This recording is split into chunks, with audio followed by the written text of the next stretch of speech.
Hello, everyone. Welcome to our April showcase series called Beyond the Mission Statement, Measuring and Shaping Organizational Culture. My name is Francesca Robinson. I'm an instructional designer with APHSA and a staff liaison for the National Staff Development and Training Association, or NSDTA. Before I turn it over to our wonderful presenter today, I just want to share some information about this webinar and some additional upcoming events. So for this webinar, as you saw, it is being recorded, and you'll all get the recording as well as the PowerPoint in a post-webinar email that we'll send out probably within the next week or two. And then during the presentation today, please use the questions and answers feature to submit any questions and save the chat for any comments, reactions, or any other interactions that Zach has planned today.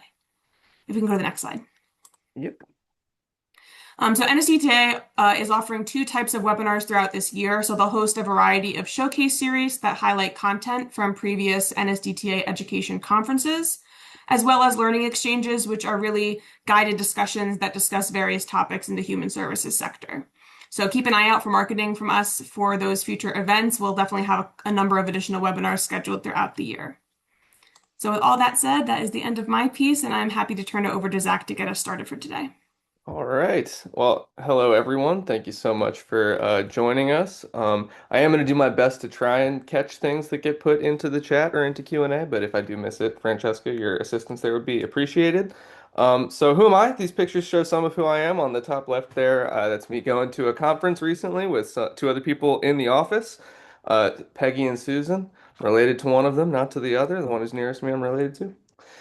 We do a lot of on-site support for conferences. We coordinate educational events. But why I'm here with you today is because the core of our work is really in organizational development. That biggest picture there down at the bottom is a strategic planning meeting. We do that sort of work all the time. And the reason I'm even bringing this up is because where you spend your time at work and how that's related to culture is one of the topics that we're going to go over today. But what is the thing that takes the most of my time? Obviously, it's communication. It is the emails that we all receive on a daily basis. All right, so what are we going to do today? I'm going to tell you a quick story that reveals some insight, hopefully, about organizational culture. Then we're going to discuss three different frameworks for understanding organizational culture, moving from the very, kind of abstract conceptual to something that we can maybe apply in our own settings. And then finally, using Ann Kadamian's framework at the end there, we're going to try to see if we might develop narratives that support, our autonomy and our well-being at work and how we can make a organizational culture that is supportive of those needs as well. The link that was just put into the chat by Francesca there, that is a link to a survey that we're going to use for a activity a little bit later today. Because even though it's a webinar, I think we can make it interactive. All right, first things first. Who said this quote? I'm just going to read it aloud in case anybody is joining us from the car or, at the gym or grocery store or what have you. So this is the quote. Our failure is what I have been trying to understand. I believe at least some of it has been due to our attitude. We poured gasoline on our own burning platform. I believe we've lacked accountability and leadership to align and direct the company through these disruptive times. We had a series of misses. We haven't been delivering innovation fast enough. We're not collaborating internally. Our platform is burning. So who said it? Was it Nokia CEO Stephen Elop? Was it Blockbuster CEO James W. Keyes? Enron CEO Ken Lay, Kenny Boy, as he was known? Or Toys R Us CEO Gerald Storch? Who said it? I'll give you a few seconds to just pop your guess into the chat. No, no, thank you. I do have that option now, Francesca. Appreciate the extra chat option. No grades at the end of this, so all answers welcome. D, D, D, D, D. Lots of Toys R Us. Okay, all good guesses. However, it was Nokia CEO Stephen Elop. Why did he say these things? We don't really need to go into depth there, but it was 2008 to 2010-ish. It's like that time period. So Apple is new on the scene, and Nokia, which had, through its organizational culture, through its organizational experience, become extremely adept at producing hardware. If you remember those Nokia phones, they never broke. Even if you threw them off of the top of a building, they would remain intact. You could make calls with it. But they weren't doing what Apple was doing, which was cultivating an ecosystem, and what Samsung was doing, cultivating an ecosystem of producers. They had the iTunes store, they had development platforms, they had iOS that I'm sure many of you are joining us on an iOS currently. Nokia didn't do any of that. And so their inability to adapt to that exogenous environment, their desire to dig in, dig their heels into their task orientation of producing really consistent, high quality hardware. Those are two of the things that ultimately led to Nokia's demise, or at least it's being subsumed by Microsoft. And I just want to point out that ELOP is drawing a connection between our ability to collaborate and our ability to innovate, which I think is something we can all relate to in human services. Also, he takes on some of those leadership traits that we ascribe to culture, like accountability, having large degree of consensus in the organization and alignment, etc.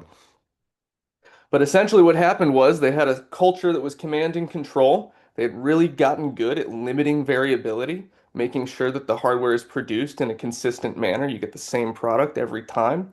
And what that didn't allow for them to do was be flexible in an environment that was changing really rapidly with Apple and the advent of new technologies, and just in general, a productive space that was moving much faster than it had in the previous decades. Also, just a side note to pat myself on the back, I made this image myself. You won't find it on clip art, so hey, if you need any graphic design needs, I got you. Just kidding.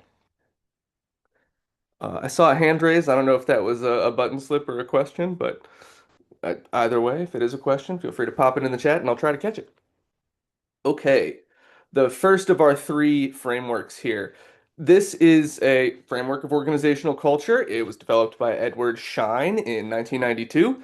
And he spent a lot of time working with many different organizations to try and understand why they were able to implement certain things and not implement other things, why they succeeded in certain environments but failed in other environments.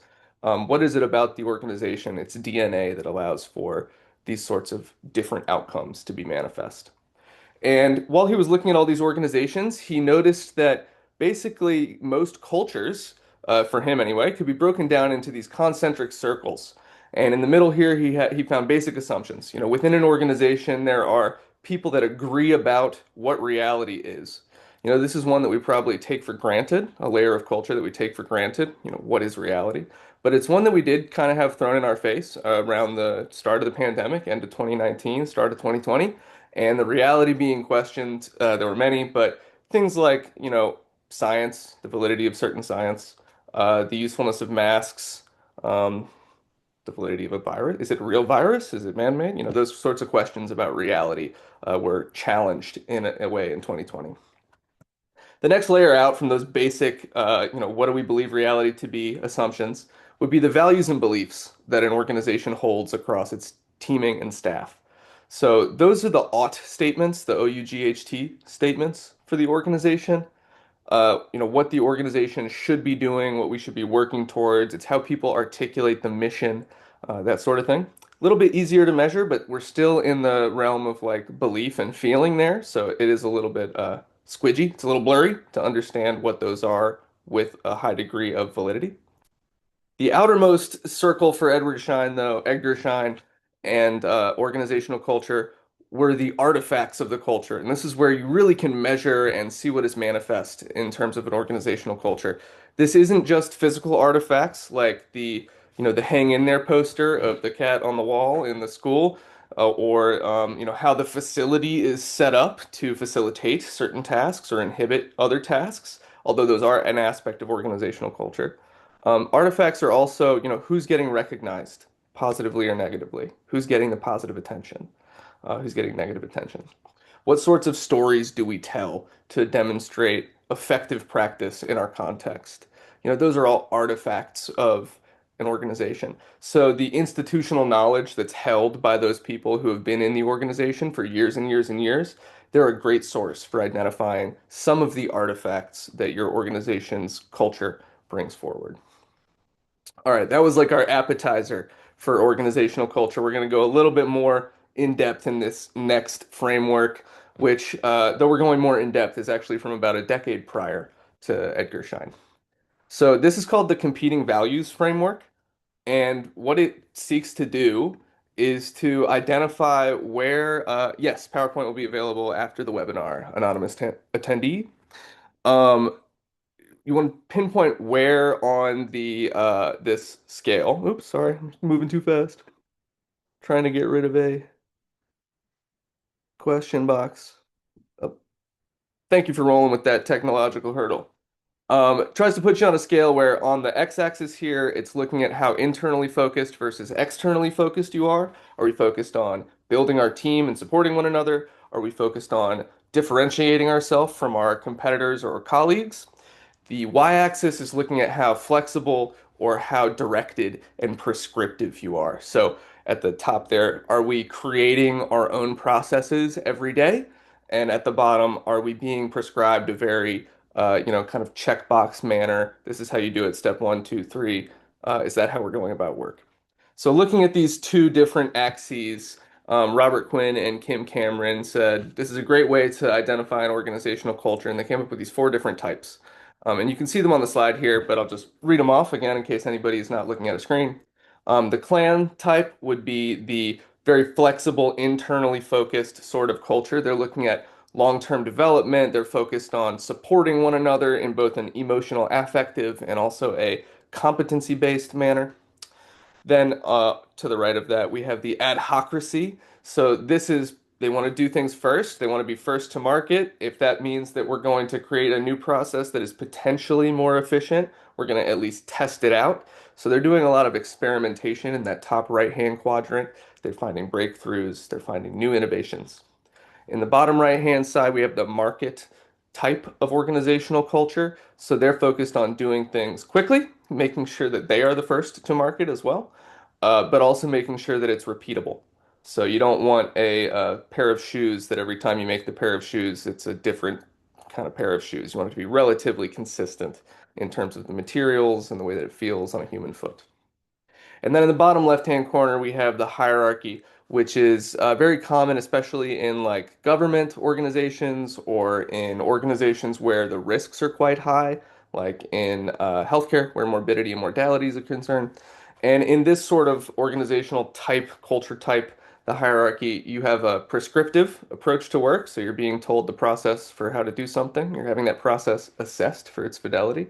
And you're also looking internally. So again, we're focused on building teams, supporting teams specifically to do that work in the right way consistently. We're reducing variability. All right. So some of you, I'm sure, are thinking, oh, we fall into this category, we fall into that category. Most organizations, most people within organizations fall into more than one. So you're going to see strength in more than one. But I would ask you today, while we're going through this presentation, to consider having a pen and something to write on by your side, because there's going to be a number of moments like this one where I ask you a question and ask you to consider something and scribble it down at your side if you can.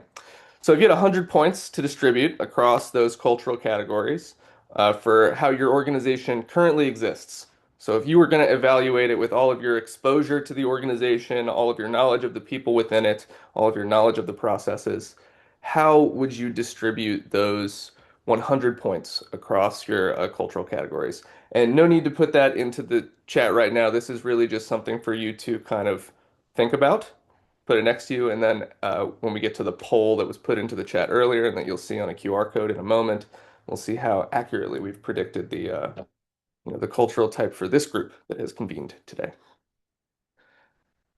All right.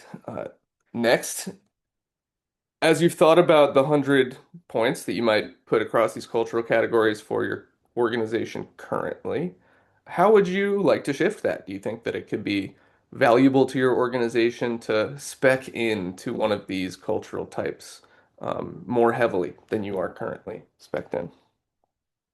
So I can tell you that in my work, we are a small office serving about an equal number of organizations as there are staff members.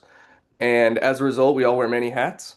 And one of the results of wearing many hats is that not every process is so prescribed. We don't have great step-by-step processes for the new and emergent problems that show up at our doorstep every day. And as a result of that, we're very flexible in our thinking, and I would put us in the collaborative, focused on supporting one another category. We pick up from one another all the time. We have weekly meetings, more than one, where we're talking about work that we don't touch directly, but we know about within the organization, etc. I think we could benefit from finding certain processes that are a bit more technical in nature, a bit more transactional in nature, to, take the time to sit down and develop the step by step, here's how you replicate it. So maybe beefing up our control and hierarchy thinking in very specified use cases. But that's just for me. Now we're going to see what that looks like across the group. And in addition to filling out the survey that I hope you can take out your phone and fill out, it's only 12 questions. They're just some questions that are going to require you to reflect for a minute on your experience within your organization. I'm also going to show you a dashboard that I've made in Google Sheets, which I'm happy to share with anybody who wants it after the presentation so that you can replicate it, change the questions, and then track data in a similar way. One of my goals with this webinar is that you have access to tools that you can bring back into your organization and use at some defined frequency. I love quarterly or every 6 months, so that you can track change and growth in things that are really hard to track, like how's your organizational culture developing and solidifying over the long term. So hopefully that mini rant gave people enough time to scan this QR code. I'm now just going to read these questions and ask you to consider on a scale from 1 to 5, with 1 being that you strongly disagree, 5 being that you strongly agree, and 3 being that you're neutral on the question. Consider these statements from your own perspective. And I'm going to read all 12. 1, at work, the way things get done is frequently left to my own discretion. 2, I was taught a highly specific way to accomplish certain tasks at work. 3, we are always looking to streamline processes and reduce variability. 4, my supervisor trusts my professional judgment without needing to micromanage my decisions. 5, there is a clear formal protocol for handling nearly every situation that I encounter. 6, innovative approaches are often encouraged, even if they deviate from what is considered standard practice. Ah.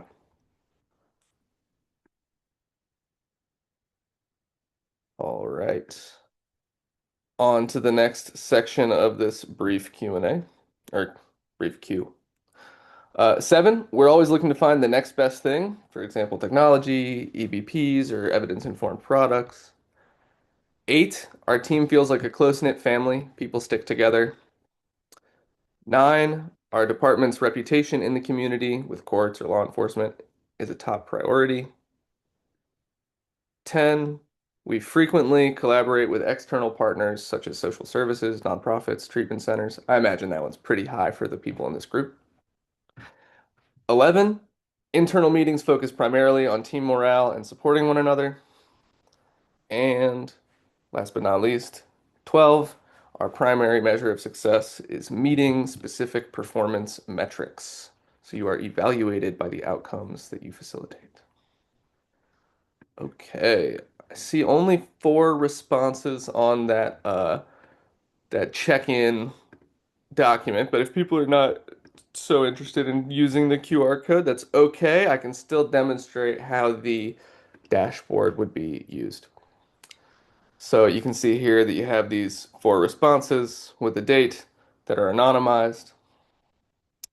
On this next tab, what we see is average scores for each of the questions. And the questions are broken out by whether they're measuring your flexibility and discretion versus the stability and control of work within your organization, or if they're measuring your internal focus and how you integrate ideas into the work versus your external focus and how you differentiate yourself from others in the field.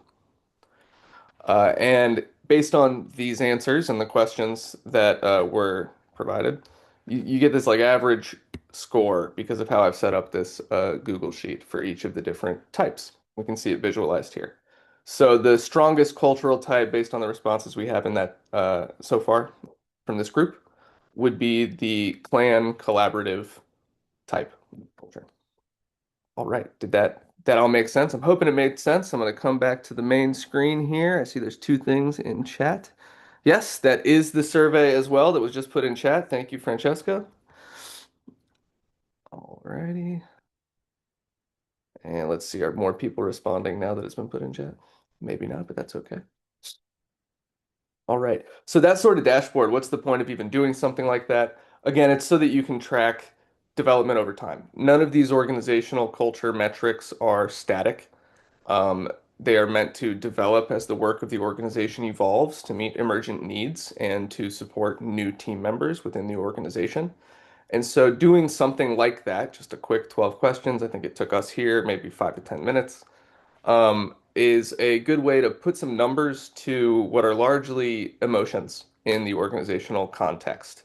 At the beginning of 2020, when we were all sent home for the pandemic and we were kicked out of the office for a period of time, uh, the term organizational culture was used a lot. And I'm not so certain if everybody using the term had in their mind what a defined measure or an artifact of that organizational culture might be, but they knew it was important. This is one of the ways that you can try to look into it, put some data to it, collect it with fidelity within your organization, and see if you're moving the needle in the way that you want. So if we were a very collaborative culture, ooh, some more people must have answered because these graphs are changing. You were a very collaborative culture, but you wanted some of that more prescriptive, controlled, hierarchical thinking, like I said, would be useful in very specific transactional use cases, um, then this would be a way to confirm the feelings of other people in the organization and then hopefully develop some consensus towards pushing in that more routinized direction. All right. And all of this required no apps to put together. This is literally just Google Sheets and some clever formulas, which uh, I love to share if you are interested, because hopefully no one here works for Mentimeter. Mentimeter is a racket, and this is a way to get around that. All right, as you can see here, just what I already said, the sections of the survey are examining different aspects of the competing values framework, and based on the answers, the cumulative answers for various numbers, you get a score for each of the different cultural types. And you could do this with different questions. You could do it with a different framework if you wanted. If you have the form and the Google Sheets set up, you can track whatever you'd like in this sort of way. All right. Moving on. Each of these cultural types, many of us have more than one, like I said previously. This one looks like the market type and the collaborative type are the two strongest across this group. Each of these cultural types has drawbacks in addition to the benefits it provides. So for a hierarchical, that bottom left-hand quadrant here in the red, a hierarchical organization, some of the benefits might be that procedures reduce uncertainty. People are clear about what they're supposed to do. There's consistency between staff members holding the same work. There's greater efficiency as you're onboarding someone. There's a better sense of like fairness. Everybody receives the same consequence. Everybody receives the same resources. Or on the positive side, people know what to do to receive the positive commendation. And they're also prepared for audits in general better than, an adhocracy or another organizational environment where there are not so many processes clearly laid out. However, it's not all sunshine and rainbows. Within a hierarchy, there is some rigidity that can cause slowness, can actually, ironically, lead to confusion when the environment changes really drastically. So we've been very consistent. We've reduced a lot of variability in one environment. The environment changes, and all we have is these processes that were not set up for the new environment in which we found ourselves. It reduces professional discretion. So we'll get into this a bit later when we talk about self-determination theory, but the use of your discretion, your sense of autonomy at work is very closely connected to your motivation to complete certain tasks, to pursue and persist through certain challenges. And so reducing professional discretion it can have a negative impact on organizational functioning. It slows innovation. People might feel detached from the organization because they're not getting an individualized, human first, your experience centered sort of approach to the problems and questions. They're getting something that looks more like flipping through a rule book and finding the answer there. Doesn't always work when we're dealing with complex problems like, delivering interaction-based therapies to clients and families. And then finally, hierarchies tend to be more punitive in nature. When you draw the boundary very clearly, that's one of the things that you can measure easier. When someone steps over the boundary, that's one of the things that you're going to notice first. And so punishment in these sorts of organizational environments is quite common. All right, with the clan, what are the benefits and drawbacks of a collaborative clan-like atmosphere? So greater emotional support. I can tell you from my own experience working with my mom and a sibling, in addition to four other people who, believe it or not, we've all known each other for about 20 years, and I'm only 33. So I'll let you do the math there and put together that we're very much a family-run outfit. That can be great. It can also be great for developing client trust. We really care for each other. We know one another's birthdays. We are at one another's family events. This creates an environment where psychological safety, I think, is a bit easier to establish. Everyone is uh, very upfront about how they feel and what they think about certain things. They don't play politics so much when delivering feedback, though they still deliver it with intention and with kindness. But I think that that personal connection of a collaborative atmosphere can be really beneficial for psychological trust being established. There's lower turnover in early years, especially with younger staff in a collaborative environment. Think about the startup that they were all roommates in college and now, they own Google. I don't know. And then finally, flexible role boundaries. I see this as a benefit. I could see how you could frame this as a negative aspect of culture. The reason I see it as a benefit is actually selfish. It's because I know that through my own flexible boundaries in my role, my professional development has been far more diverse than that of my peers. Been able to, coordinate a 3,000 person conference. I've been able to present webinars like this. I've also been able to go through like a 2 year strategic planning process and come up with all the fidelity tracking documents for the goals that are outlined by our volunteer leadership. Three very different skills. I wouldn't have had the opportunity to do that if my environment was more role-based.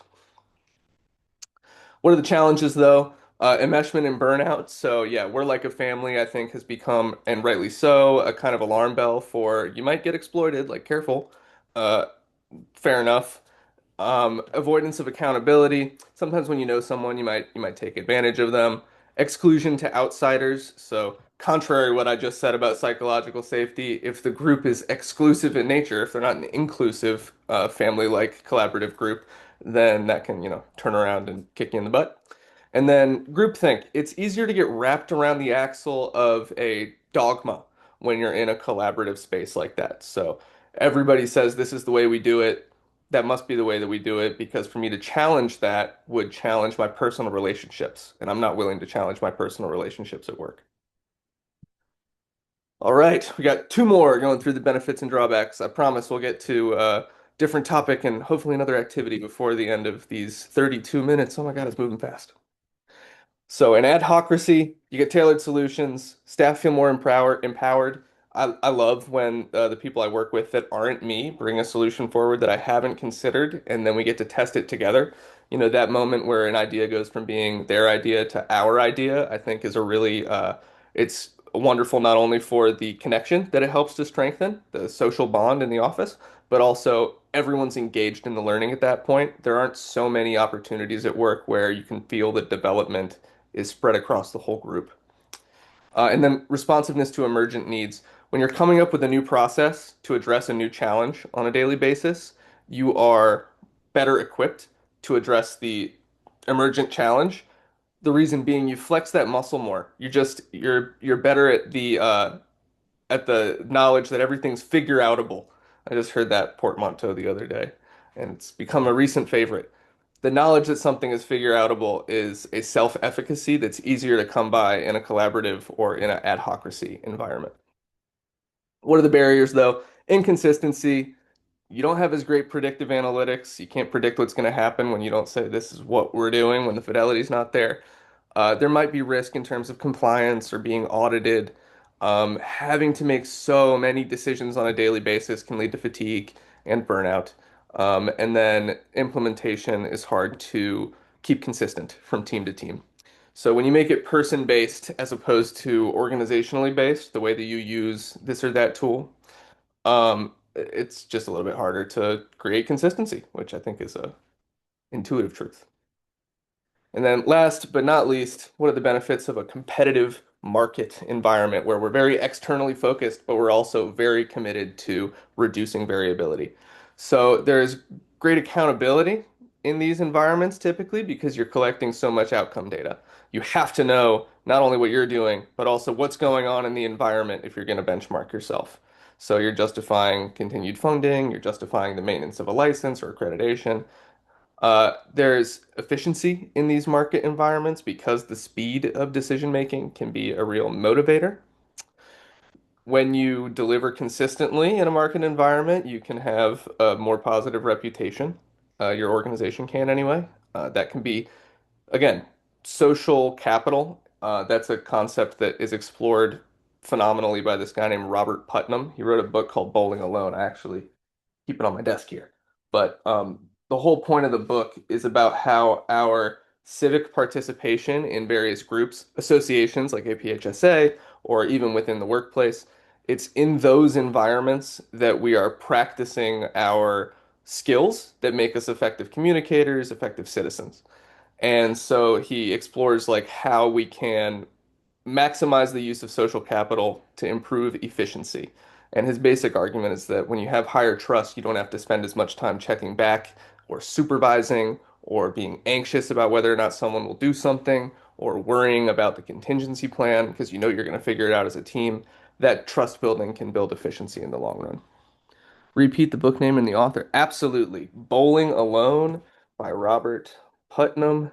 And I'll put that in chat. I think I just sent that to only Francesca, so she's the only one who gets to know. No, I'll put it here in chat. Robert Putnam. Um, really good book. Highly recommend, especially if you don't mind looking at a graph every now and then and trying to parse a statistical regression, because there's a lot of data in the book as well. All right, but what are the downsides of a market culture? There's a lot of pressure. So what data gets reported might be cherry picked by staff or even by the organization. Um, Burnout, again, anytime that pressure is an aspect of the work environment, those work-related stresses, there's a tipping point at play. You might push someone over the edge that with that straw that breaks the camel's back, the Zoom meeting that breaks the staff member's eyeballs. And then short-termism. So when you're moving from quarterly metric to quarterly metric to quarterly metric, it's really hard to do some of the world building and mission building that is so inherent in human services work. And so this environment isn't always best suited to the sort of work that occurs in human service organizations and nonprofits. All right. And then last but not least, on the competing values framework, just a few different phrases that you might hear based on what type of organization you're in. Or not even what type, because I don't like when the organization is like typecast. Based on what organizational behaviors your organization's demonstrating at a given point in time. I'll make it more flexible there. Alrighty. We're cruising onto the third framework here, about halfway through our time.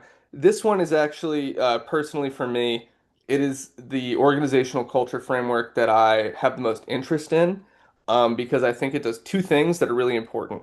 One, it takes a close look at the outside world. So it looks at your environment with a great deal of intention. And two, it acknowledges that while the work of managers and supervisors is in some way to, cohere an organizational culture or an understanding of an organizational culture, it also acknowledges that so much of that work occurs in the minds of others and in the behaviors of others. And so the manager supervisor is more of a steward, more of a shepherd. It's outside of their hands. They don't have total control. And so learning how to facilitate from that perspective is a more important skill. I think that's the reason I like this framework the most, is because facilitation is a specific skill that I've been like trained in and have a privilege to use with various groups throughout my day to day. So this one's the closest to my lived work experience. All right, but what is it? Now that I've shouted its praises. Ann Kadamian, she's a researcher. I believe she either was or still is at Virginia Tech, which as a Wahoo hurts my heart, but I'll still give her the shout out. She asserts that organizational culture comes out of a manager's attempt to weave together these three aspects of the organization: the tasks, the resources, and the environment. So, looking at all of the work done across all of the organizational levels, right? Looking at all of the resources you have available to do that work, and that's not just capital, that's not just money, that's not just the facility, it's also the expertise held across your veteran staff members. It's also your reputation in the community. Weaving those things together. in order to meet the needs of a changing environment. And so you have to be aware of what we have, how we do it, and what's going on around us. And I think that this is like a very broadly applicable framework for trying to shape an organizational culture because you have to measure each of those things first. If you're not measuring it, it's hard to make it real. So what are these tasks? Uh, they're kind of like the ought statements should be reflected in the tasks, right? The ought statements from Edgar Schein's model, the values and beliefs of the organization, what we should be doing, that should be reflected in the tasks. And so if you were going to assess this in your own organization, we can't do the activity together here, but I'm still going to walk you through, at least verbally, the way that it would take place. And again, at the end, if you fill out the evaluation, I'm happy to provide like a facilitator instruction for how to do this in your office or in a team within your office. You would do a task audit. So what you would do is you'd break up into groups. You'd have everybody write down what are the top 5 tasks that take up the most time in your day. So how are you spending the most time? Then you'd have the group convene and you'd look at everybody's tasks. There's probably going to be a lot of overlap between our different lists of 5. And you're going to see, all right, what are the top 8 to 10 tasks cumulatively of this group, right? So you get your list of 8 tasks. This is the work of the organization. This is what we're doing. And then you look at those 8 tasks in depth. You ask difficult questions about those 8 tasks. You say, do these tasks reflect the mission and purpose? Do these tasks move the needle in terms of how we are perceived in the community? Do these tasks help develop useful skills in the staff members and team members who are accomplishing them? And you ask these sorts of questions, and by the end of this discussion that has there's like a 20 to 45-minute process depending on how good your discussion is. At the end of this process, what you have is a list of tasks to bolster and a specific action plan to do so, and then a list of tasks to try and shift to see if there's alternate methods of getting the work done. So to give you an example, because that's all very abstract, um, one of the areas I've been able to work is in healthcare accreditation. So I've supported some healthcare institutions with a team through their accrediting process for various cardiovascular procedures. And one of the aspects of that accreditation is a documentation review. Are we doing our documentation appropriately? Of the 110, 120 organizations that have been accredited through the accreditation that I support, um, 0 of them, like literally 0, goose egg, have met the documentation standards on the initial accreditation review. So nobody's doing it the way that they think they're doing it, essentially.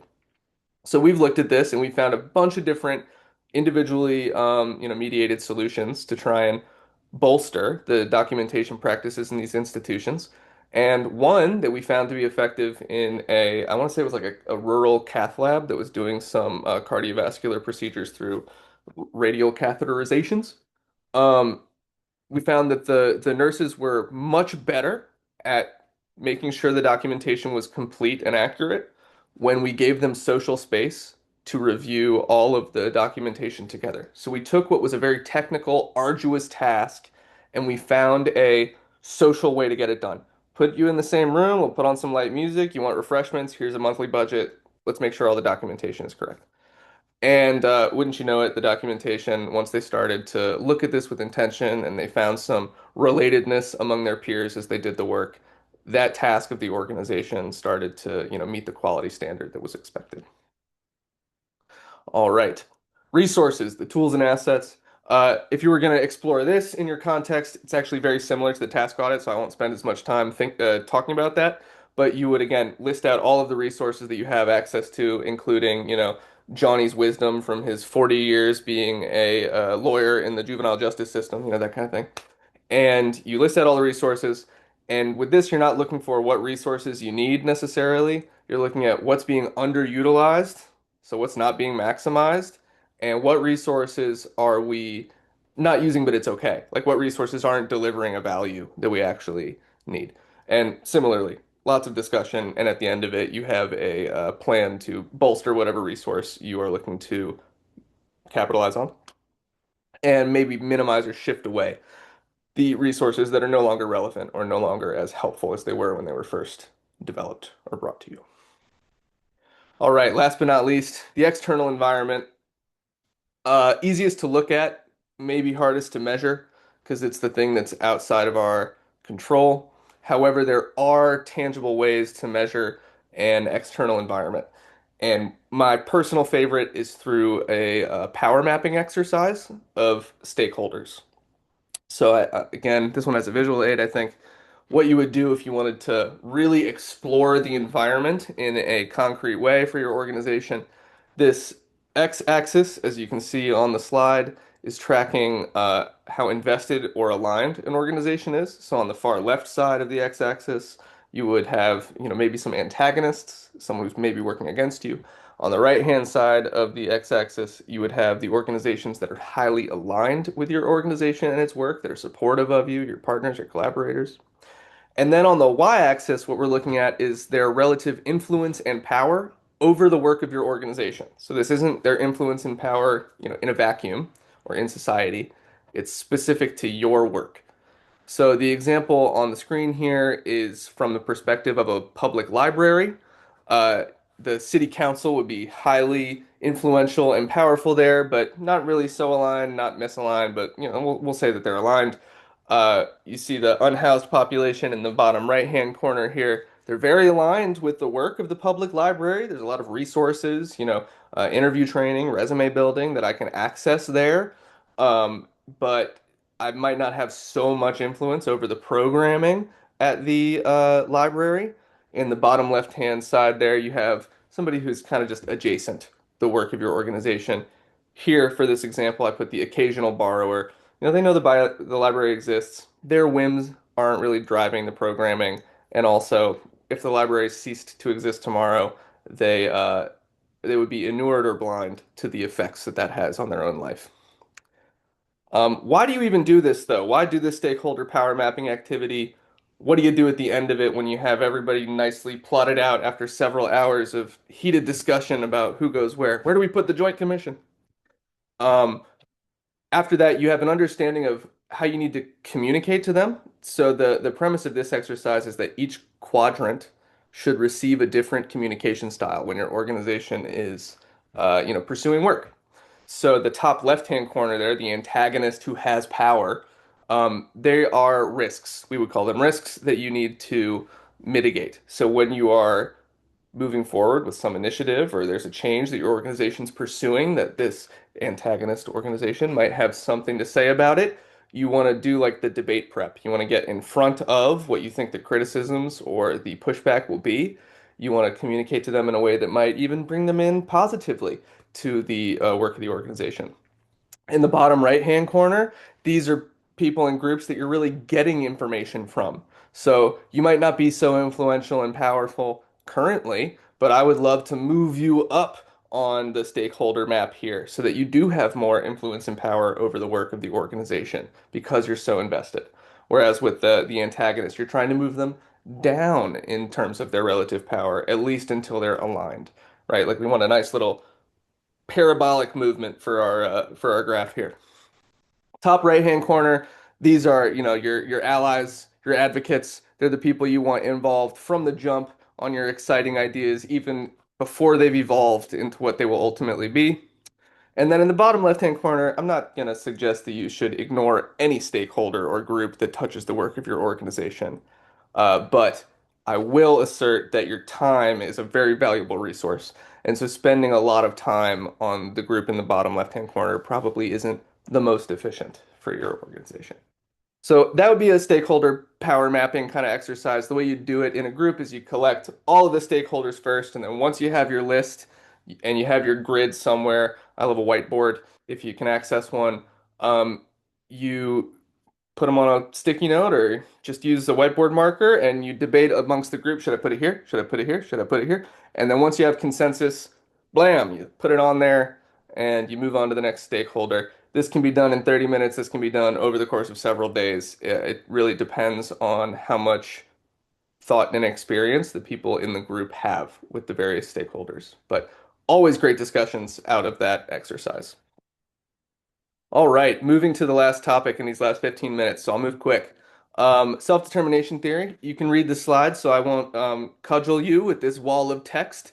But I will tell you that this is a theory that's been studied across, I want to say like 70 or 80 different countries, ton of different cultural contexts, It's been looked at in depth for the past 60 years almost.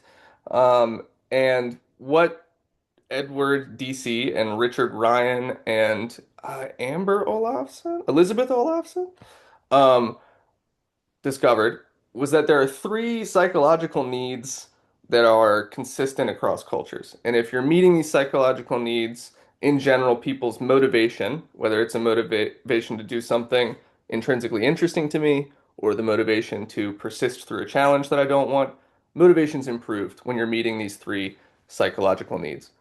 And what are they? They are autonomy, competence, and relatedness. So your ability to use your discretion autonomously to make decisions from a well-informed, evidenced, and experienced position. Your competence, so that would be, your actual ability to use the skills, not just making the decision, but now we're putting skills into practice. Competence is something that should, develop throughout your entire professional career as you acquire new skills and you hone others. And then finally, relatedness. That's exactly what it sounds like. It's the closeness, the social connection, the social capital, the bonding across the work group. And there's a couple quotes here on the screen. When employees experience support for autonomy, they're also more connected to the organization and feel more effective. Yes, that's true. You will also see things like, reductions in turnover and burnout when you're meeting these psychological needs. Not surprising. Meet the psychological needs of people and their burnout rate decreases. And then finally, meeting these needs is especially important for heuristic activities. What do we mean by that? Um, y this group of human services professionals probably doesn't use too many what are called atom-based, like ATOM-based innovations. You might use Teams. That's an atom-based innovation. It's a product, it's software. We do use a lot of innovation, or sorry, interaction-based innovations. So that would be the evidence-based models of care, even communication styles, those things that are so much more qualitative and have so much more to do with how you're feeling and how I'm feeling and how I'm communicating it to you in that moment. That's a more heuristic task. And meeting these needs is more important the more qualitative and heuristic the task you're trying to do becomes. So it's not as important that autonomy, competence, and relatedness are met for the transaction of filling out that documentation that the nurses did in that healthcare institution. It is very, very important that the autonomy, competence, and relatedness is met in a school setting across the teaching team, right? Like I need to feel autonomous in my lesson planning. I need to feel competent that I can deliver it to students, and I need to know that I have supports in my peers. Uh, that's where it becomes really important is when you're doing difficult qualitative work. This is just a little one more framework, surprise, about how self-determination theory operates in the workplace. So your workplace context, what the task of the organization is, what the work of the organization is, how it's structured, that's either going to support or thwart the psychological needs of staff. And then based on whether you're satisfying or frustrating these needs, you're going to be able to predict the performance quality of staff and also their ability to persist through challenges and their well-being, their psychological well-being. So DC and Ryan, Richard Ryan and Edward DC and Olafson, the self-determination theory origin. They also looked at regulation, which is a little bit different than motivation. So if motivation is the fuel in your car, then regulation is the steering column. It's the how of you moving through your emotions and decisions. And they found that all regulation exists on this scale from highly autonomous, intrinsic choice. I'm doing it for the love of the game. That would be like playing a game, or for some people, like working out or something like that, to highly controlled. So I'm doing it to avoid getting my wrist slapped. I'm doing it because someone's dangling a carrot in front of me and I really want that carrot. I'm gonna go get that carrot. So, like I just said, regulation is the internal processes and strategies. Motivation is the energy, direction, and persistence. And they clarified these four different types of regulation, moving from the less autonomous to the more autonomous, and then tracking what the regulation meant in terms of outcomes, what sorts of outcomes were observed. And so with external regulation, you're being controlled by incentives or punishment. Introjected regulation. I call this the peer pressure. Yeah, regulation. So that's where you're avoiding shame. You do it because everyone else does it. Identified regulation. Now we're getting into my choice. Now we're getting into my autonomy. Identified regulation is when you can articulate the value. So like I might not like doing this or that task, but I understand that we have to do it. I think that documentation actually is a great example here. And then integrated regulation is when your multiple identities are integrating into whatever it is you're doing in the work context. So, in a past life, my office used to support the Teaching Family Association that uses a specific model of care. In that model of care, there is something called a teaching interaction, where it's like a step-by-step, how do you communicate feedback to someone? That teaching interaction is something that I used when we were developing organizations to use the model of care, but it's also something I use when I talk to my wife. It's something I use when I work with seventh graders on the weekend because I'm a masochist. It's something I use when I'm working with the seventh graders. It is, it's, it's something totally integrated into my person because I see the value of it. I've seen it be effective, and I know that it's a humane and effective approach for communicating feedback to others. All right, and this just kind of summarizes that external regulation might produce compliance, but it kills creativity. Introjected regulation might drive effort, but it also might drive the risk of anxiety or burnout. And then identified and integrated regulation are really the sweet spot. Another book I'm going to throw you because we're here and because I'm by my bookshelf is Drive by Daniel Pink. It's slightly less sciencey than Bowling Alone, but it's not quite pop psychology, I don't think. It's a great primer for understanding the concept of self-determination theory. There are a number of examples and stories throughout the book that demonstrate why using a transaction to facilitate an outcome is not effective the more complex the outcome becomes. So, one of the key examples is with a reading program and a group of young students. One group was incentivized with like fake money in this made-up economy. The other group of students was given no incentive whatsoever to complete the reading program. And while early on, the incentivized group was outperforming the non-incentivized group, as soon as the incentive was removed, the behavior of reading fell off a cliff. They just totally stopped doing it. And the insight from that is when you use a transaction to uh, inspire a complex behavior, like the critical thinking required to read, then the removal of that transaction will also remove current and future motivation to accomplish that same task. And so if you're going to incentivize something, you have to be really careful about what sorts of things you incentivize with what means. Because if it comes to a point where you can't support that incentive anymore or the incentive has to change, you are risking seeing that behavior that you've tried to incentivize disappearing in the organizational environment. All right, and again, just some examples to try and make it tangible for us. What might you hear when someone is regulating themselves in an external, introjected, identified, or integrated way? Just because I know these are broad concepts. I hope nobody's brain is kind of gooping out their ears in these last 7 minutes here. Um, yeah, moving on. Like to try and keep it concrete. These are some references. All right, with 7 minutes to spare, I've put this QR code here. I'm gonna ask that you please do fill out this evaluation for me. And there's another evaluation I'm gonna flip to in a second. But before I do, you guys can watch me go to my Google Drive and copy a responder link for you. Okay. There's the evaluation in chat as well. On there, if you do want any of the more in-depth resources that I referenced today, like how to facilitate some of the exercises we went over, or even access to the Google Sheet dashboard and a copy of the Google Form so that you can edit the questions and kind of do your own figuring on the back end. Happy to provide any of that.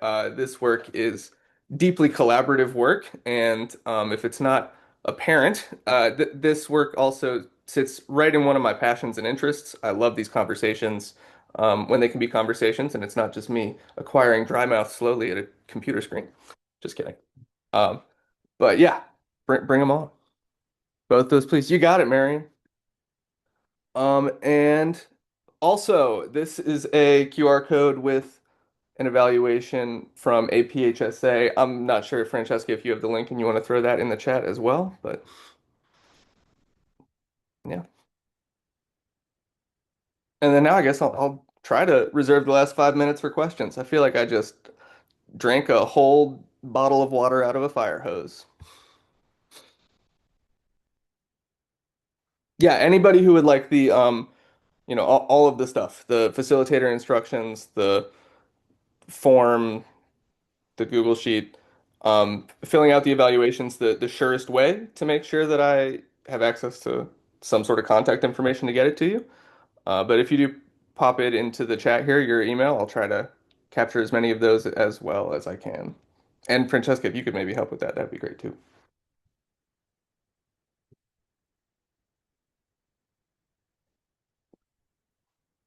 Alaska and Oregon. We're moving from the very northwest.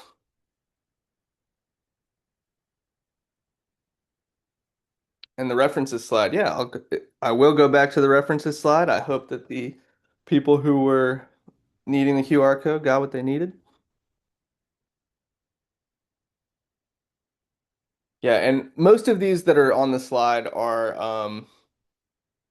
like quick articles. There's a couple books that would take some dedicated time.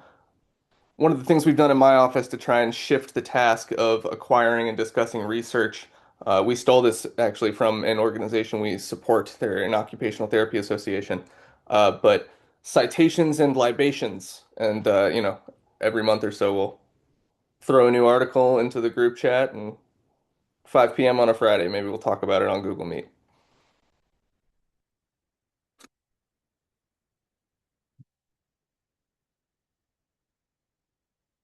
All right. So I do have the chat pulled up in case there are any questions amidst the flood of emails coming in.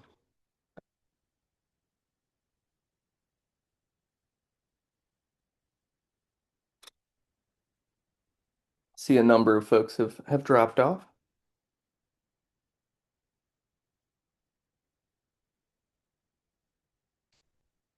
but I will absolutely thank you, Sarah. Thanks for coming. Thanks for everybody coming. And also because there are 3 minutes left, and I support associations in my day job. Um, don't forget to, send in your proposal and sign up to go to the conference this coming year in Salt Lake City. Francesca, you said it was? I think it's like early October in Salt Lake City. I'm definitely going to try to be there. Yes, that was an amazing plug. Let me just get the link real quick. I can put that in the chat.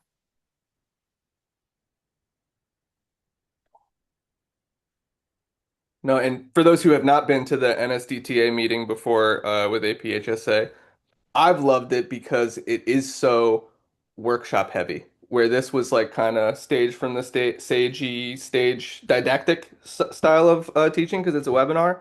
I've found a lot more hands-on opportunities at the conference that have been extremely fruitful for my professional development.